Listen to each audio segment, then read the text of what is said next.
Assalamualaikum warahmatullahi wabarakatuh. Teman-teman sekalian, bagaimana kabarnya? Semoga kita semua senantiasa dalam lindungan Allah Subhanahu wa taala. Ketemu lagi dengan saya Sunan Al-Farizi. Kali ini kita ingin membahas pertanyaan, kapankah tayamum itu boleh berlaku? Apakah hanya ketika tidak ada air saja?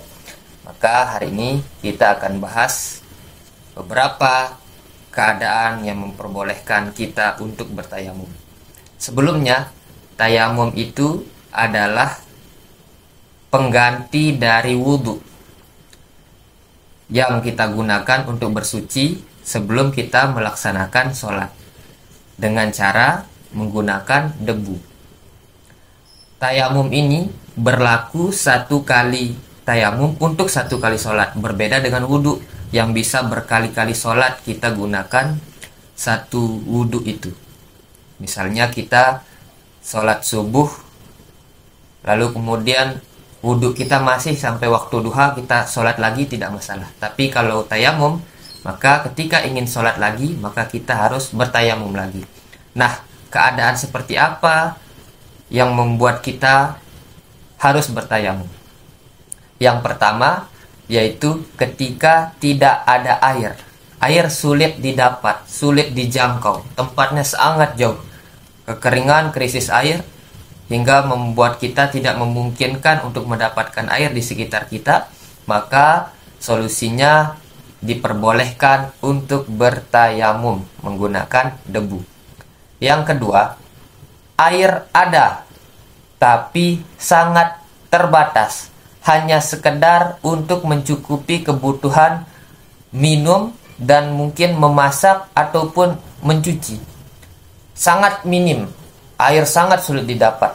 Maka saat itu tayamum diperbolehkan, karena air itu sangat terbatas. Atau misalnya teman-teman yang pergi naik ke atas puncak gunung yang tidak ada air, misalnya di sana ada air, perlengkapan buat minum, itu buat kemudian nanti masak mie misalnya di atas. Maka saat itu meskipun ada air, tapi karena jumlahnya terbatas, maka diperbolehkan untuk bertayamum menggunakan debu.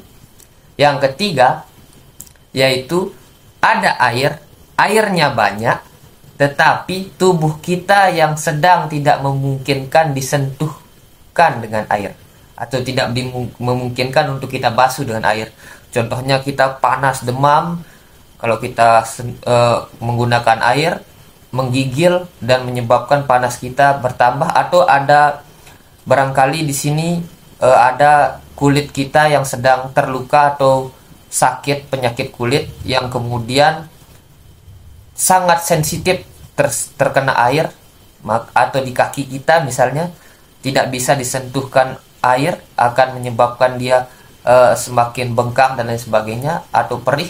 Maka di saat itu diperbolehkan untuk bertayamum. Tayamum itu hanya membasuh wajah dan kedua tangan sampai siku.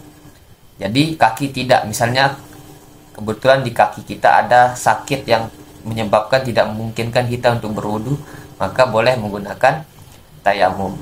Nah, itulah 3 keadaan kita diperbolehkan untuk berwudu. Yang pertama, karena tidak ada air. Yang kedua, ada air tapi jumlahnya sangat sedikit dan hanya memenuhi kebutuhan yang sifatnya pokok. Dan yang ketiga, ada air, airnya banyak, tapi kita dalam kondisi yang sakit dan tidak memungkinkan untuk menggunakan air membasuh tubuh kita untuk berwudu.